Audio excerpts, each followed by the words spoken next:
Bendiciones, amados hermanos. Guiados por el Espíritu Santo, hemos dado inicio a la lectura de la carta que le escribe Pablo a Tito. Y esto porque el Señor me ha dicho, comparte la palabra.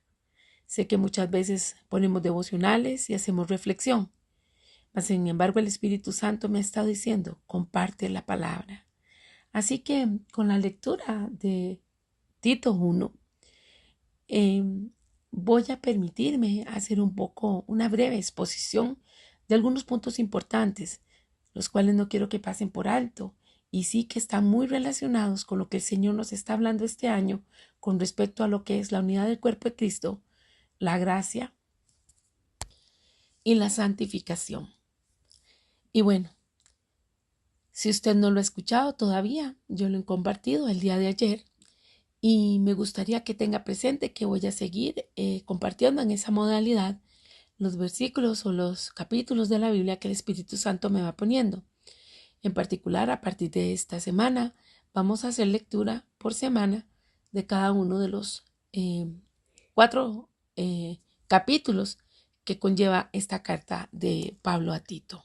Quizás podríamos avanzar más rápidamente, pero lo que se quiere es que se escuche la palabra y se dé un análisis y que cada uno de nosotros sea retroalimentado por el Espíritu Santo para saber qué es lo que Él está trayendo a nosotros para esta temporada. Así que una de las preguntas que tal vez tengamos es, ¿quién fue Tito? Entonces vamos a hablar un poquito de él. Tito fue un líder de la iglesia primitiva, un compañero de confianza del apóstol Pablo y un fiel servidor del Señor. Podemos leer en Gálatas 2:3 que Tito era un gentil y que la fe en Cristo le llegó gracias a Pablo. Así lo dice en el capítulo 1, versículo 4. Y fue traído por el Señor para que cumpliera un ministerio y siendo compañero de Pablo y también en algunos momentos de Bernabé, predicaron la palabra desde Antioquía hasta Jerusalén. Y nos damos cuenta entonces que Tito es un buen ejemplo de un cristiano gentil nacido de nuevo.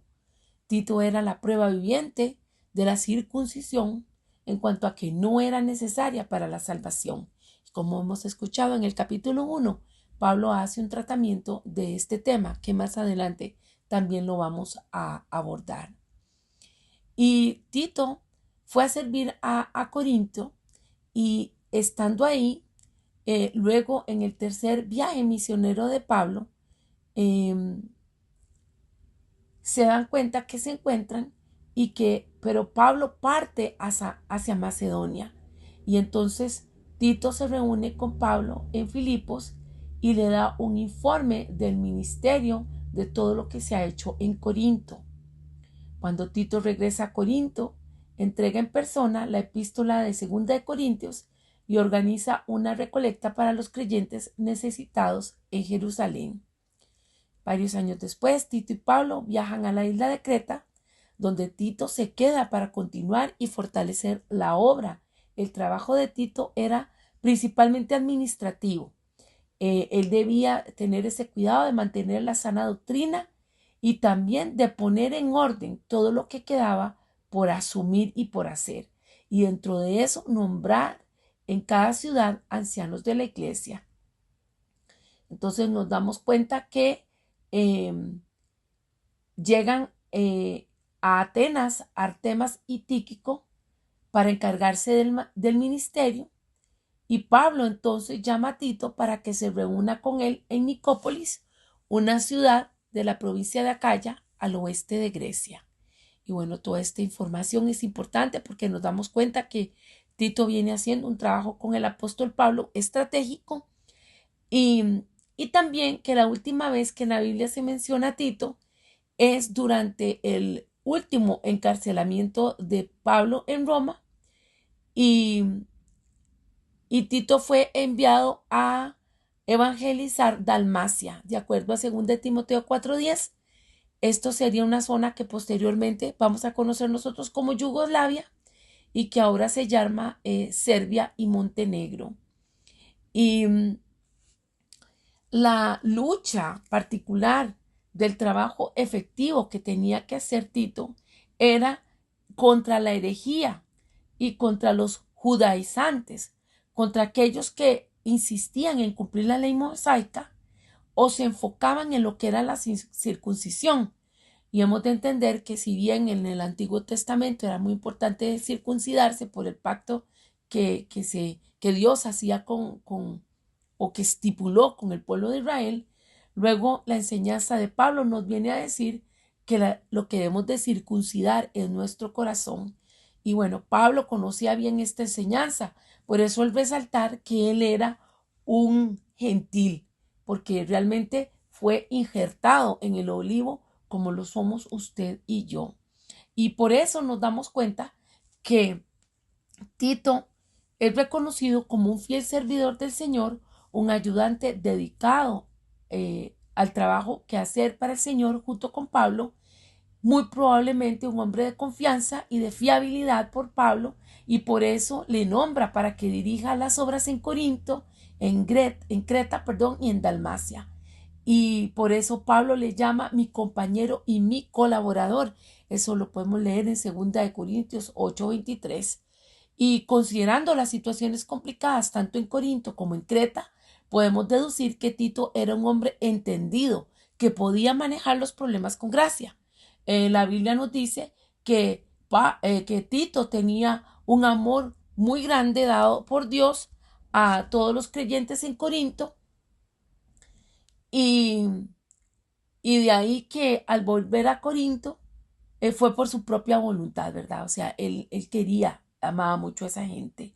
Definitivamente Tito demostró tener un celo por el Señor y cada uno de nosotros como creyentes en Cristo hemos de imitar el compromiso de Tito con la verdad, el entusiasmo por difundir el Evangelio y el amor apasionado por la iglesia. Así que es una descripción muy, muy buena, diría yo, muy elocuente, muy que invita a la reflexión de si nosotros con nuestro testimonio, al igual que Tito, injertados en el olivo, estamos haciendo o llevando a cabo una labor en la cual se puede decir de nosotros que somos compañeros y colaboradores confiables para llevar a cabo el trabajo que el Señor nos llama de acuerdo a su santísima voluntad. Y bueno, esta es la introducción que he querido compartir para que tengamos en cuenta quién era Tito. Y del apóstol Pablo, pues hemos escuchado mucho y por eso no nos hemos centrado mayormente en él, sino en Tito. Sin embargo, cuando comenzamos a leer la carta capítulo 1 que le hace Pablo a Tito, hemos de ver que se presenta a sí mismo, Pablo se presenta a sí mismo como siervo de Dios y apóstol de Jesucristo, haciendo una declaración de la autoridad esencial. Eh, ¿Por qué? Porque le da consistencia a esta carta que le está enviando a Tito para establecer la confianza de los lectores en la enseñanza que sigue a continuación. Y es crucial que nosotros entendamos que la escritura de esta carta se realizó en el contexto de una situación problemática en la iglesia de Creta. La carta de Tito está enfocada en la necesidad de una iglesia sana y solidaria bajo el liderazgo de líderes cristianos confiables. Pablo, por lo tanto, presenta su autoridad divina y el propósito claro de su carta al empezar con este versículo. Y nos damos cuenta entonces que Pablo en esa autoridad se presenta como siervo de Jesucristo, haciendo ver que él ha aceptado el llamado que Dios le ha hecho. Y dentro de esta expresión que él da de siervo de Jesucristo, en griego es siervo, significa doulos, que se refiere a un siervo que es propiedad de su amo. En otras palabras, estamos viendo que Pablo afirma que pertenece a Dios y su trabajo es hacer su voluntad. En cada uno de estos aspectos que vamos viendo, es importante que hagamos un alto y nos reconozcamos si nosotros también estamos entendiendo que somos enviados, que somos mensajeros, que hemos sido reservados para ser enviados directamente por nuestro Señor Jesucristo a aquellas personas que necesitan esa buena nueva de salvación. Y Y Pablo, seguimos leyendo o hemos escuchado la lectura que dice que él en posición de siervo y también como apóstol, o sea, conforme a la fe de los escogidos de Dios, lo que Pablo nos está diciendo es que su ministerio y la enseñanza que él tiene sobre la fe vienen de Dios, la cual ha sido revelada a su pueblo que hemos ya estudiado previamente con respecto a la unidad del cuerpo de Cristo que Él ha rescatado, que Él ha elegido de entre todos los demás. Y esto es muy rico porque entonces nos damos cuenta que Pablo le está diciendo a Tito, yo reconozco mi labor, pero también reconozco la tuya y te estoy pidiendo por favor que te hagas cargo de corregir las cosas deficientes, cosas que son problemas que se están presentando en la congregación por falta de liderazgo, por falta de conocimiento de otros. ¿Y, y por qué?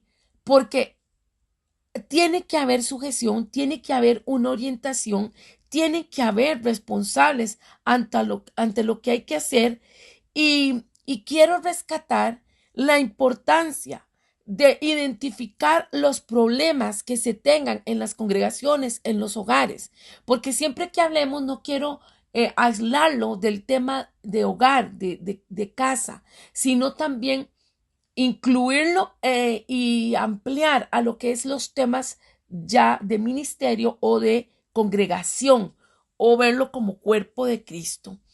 Y vamos a resaltar entonces que identificar los problemas nos permite que podamos corregirlos.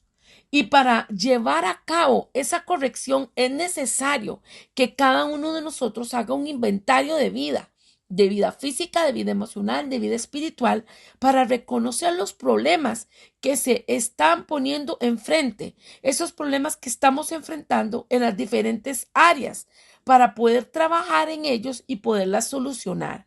Y esto no es aislado, sino que incluye la parte física, la parte emocional, la parte espiritual, sin que el orden en que los nombre vaya a ser uno más importante que el otro. Lógicamente lo espiritual ya sabemos que influye sobre lo natural, sobre el cuerpo físico y sobre las emociones. Entonces, esta carta que Pablo le hace a Tito es, detectamos el problema y se requiere corregir. Si fuimos y predicamos, pero la iglesia necesita un trabajo de consolidación, así que necesito que lo hagas. Y entonces, una de los petitorias o de los requerimientos que Pablo le está diciendo a Tito es que por favor atienda los problemas que hay presente en ese lugar. Y en segundo lugar, le pide que establezca también para poder dar una continuidad, un soporte, un seguimiento, que establezca también los ancianos que van a ayudar y que estos ancianos sean nombrados en cada ciudad. Cuando estamos hablando de ancianos, no estamos diciendo que sean personas que sean mayores de edad, adultas mayores, sino gente que, que tiene sabiduría, que tiene madurez, gente espiritual y que los reconocemos por su testimonio. Gente entonces que puede fungir una labor como supervisora o como obispa, porque eso significa la palabra anciano en el contexto bíblico, un supervisor o un obispo. Una persona que sea justa, una persona que ame la verdad, una persona que sea más sabia, que sobresalga por su testimonio. Gente que sea confiable, líderes confiables. ¿Por qué? Porque cuando hay líderes confiables, estos van a ayudar a fortalecer nuestra vida espiritual y así nos van a ayudar a crecer espiritualmente. ¿Por qué? Porque hay gente diligente en atender y solucionar también situaciones que se presenten. ¿Conoce usted un anciano de una congregación? Bueno, yo oro para que en el ministerio haya gente que desee ser un anciano también. Y aunque no hay nombrados así tan estratégicamente, pues sí reconocemos entre nosotros que hay unos cuantos hermanos que fungen esta función. Y damos gracias al Señor. ¿Por qué? Porque hay gente diligente y que ayuda a solucionar. ¿Usted admira eso? ¿Usted admira o desea obispado? Pues entonces aquí están los requisitos: madurez espiritual, sabiduría, gente justa, gente que ama la verdad, gente que es sabia, gente de confianza. Y hemos de tomar en cuenta que para ser parte de la transformación de nuestros hermanos y de nosotros mismos, para poder influir en aquellos que nos rodean, nosotros hemos de tener una vida de santidad. No solo en la vida pública, sino la vida privada, la vida familiar. Por eso, dentro de este capítulo se habla de las calidades o de las condiciones que debe tener el líder espiritual, de manera que sea irreprochable. Irreprochable en el contexto de comprometido con una vida piadosa. O sea, ya sabemos cuáles son los ejercicios de la piedad: el ayuno, la oración, la lectura de la palabra. Bueno, estas maneras de intimar con Dios, llevar una vida piadosa, la cual también impacte el matrimonio e impacte a los hijos. Y es por eso la importancia que dentro de la iglesia nos ocupemos por tener líderes piadosos, gente que inspire confianza y que represente adecuadamente a Cristo. Cuando estamos hablando de gente irreprochable, no estamos diciendo que tenga alguien que ser perfecto, aunque siempre dejo entre paréntesis recordar que el Señor le habló a su siervo y le dijo: sé perfecto delante de mí. ¿Recuerda quién se lo dijo? No lo voy a expresar, se lo voy a dejar de inquietud, pero lo hemos repetido una y otra vez. Aquí la palabra clave es, entonces, cerrando ese paréntesis, es que se dé testimonio del carácter de un hijo de Dios, porque eso es lo que va a invitar a reflexionar a todos los demás, a ser conscientes de cómo se debe llevar una vida de santidad, de manera que impactemos positivamente a los que están alrededor nuestro. Realmente hay muchas cosas que desglosar, mas sin embargo, motivados por el Señor, estas son las líneas que quiero resaltar. Y dentro de esta importancia del trabajo, de que hayan ancianos y de las calidades que hemos leído que han de tener, una de ellas que no podemos pasar por alto es retener la palabra fiel. ¿Qué importancia tiene esto? Bueno, nosotros debemos ser cuidadosos de la enseñanza que impartimos. Así como Pablo le decía a Tito: sé cuidadoso de la iglesia de Creta, de lo que están enseñándoles. ¿Por qué? Porque lo que se enseñe ha de ser retenido. Y esto debe ir de la mano con que sea una palabra fiel. Tito no solo debía mantener la enseñanza correcta, sino también asegurarse de que la iglesia rechazara las enseñanzas falsas y engañosas. Esto significa que como cristianos debemos estar constantemente protegiendo la verdad de la palabra de Dios y asegurándonos de que no seamos influenciados por aquellos que buscan distorsionar la verdad. Hay personas que están solo por ellas mismas y no por proteger la verdad.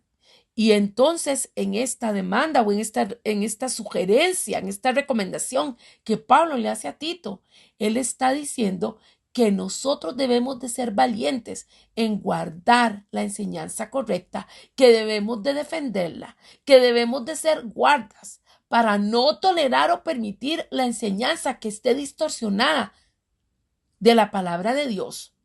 Cada uno de nosotros ha de tener determinación y entrega.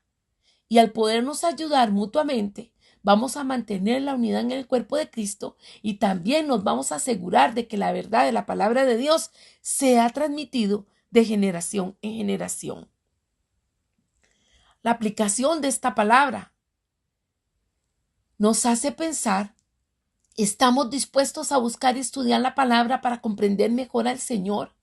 ¿Estamos preparados para defender la verdad ante aquellos que quieran distorsionarla? Debemos orar para recibir la sabiduría y el discernimiento necesario para discernir entre la verdad y el engaño y tener la valentía de defender la verdad sin importar las circunstancias. Dándole gracias al Señor por esta primera parte del análisis de esta carta de Pablo a Tito. Tito 1. Gracias al Señor porque sé que hay mucho que sacar de aquí. Y tal vez usted diga: es muy escueto, es lo que hemos podido ajustar para este tiempo. Le invito para que escuche la segunda parte del análisis de este Tito 1. Les bendigo en el nombre de Jesús y les animo para que tengamos hambre y sed de conocer la palabra de Dios. Bendiciones.